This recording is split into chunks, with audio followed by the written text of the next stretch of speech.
You're going to take a look here at North Carolina as they're getting ready to take on Pittsburgh, who somehow almost blew a 19-point lead there against Wake Forest yesterday, but held on to get it done.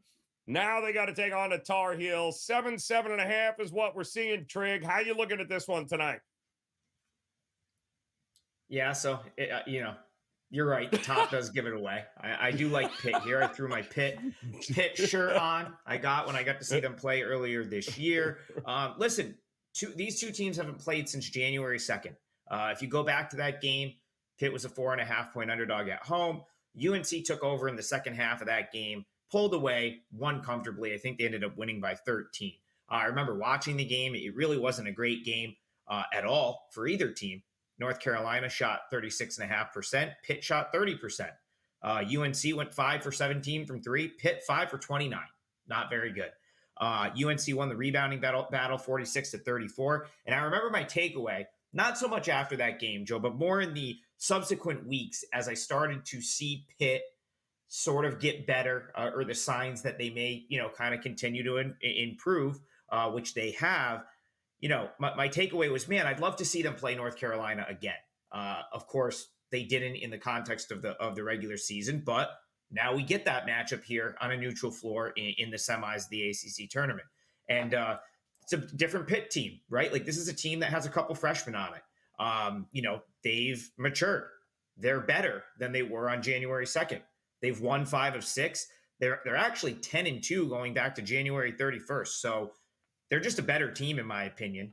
I guess the concerning thing for me here, Joe, is like the defensive metrics aren't great. So like when you watch this team play, like they kind of pass the eye test defensively. They're a very good rebounding team. They're physical. They block shots. Feels like they should be better defensively, but KenPom has them 8th in ACC adjusted defense in conference play. That's a tiny bit concerning for me.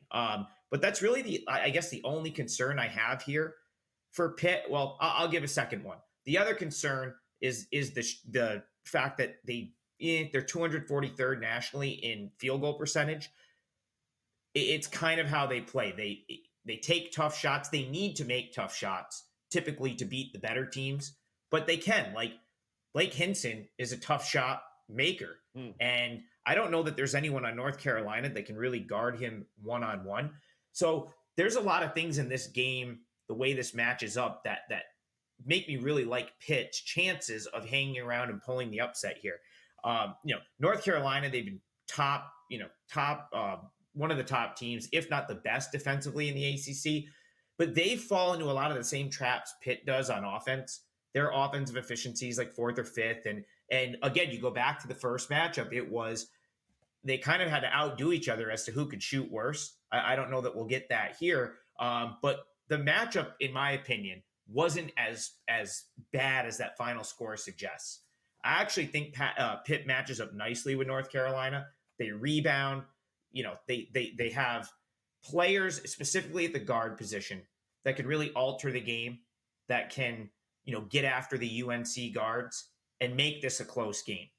So unless Pitt goes ice cold and just cannot put the ball in the basket, I don't think they're going to get blown out here. I actually think Pitt has a great chance to win this game, and pull the upset, like we've seen some of these 4 or 5 seeds pull the upset on top seeds, in these respective conference tournaments. It's a game Pitt needs. I don't know that they're safely in yet. They certainly would be with a win here. So I like Pitt, and I'm taking the 7.5.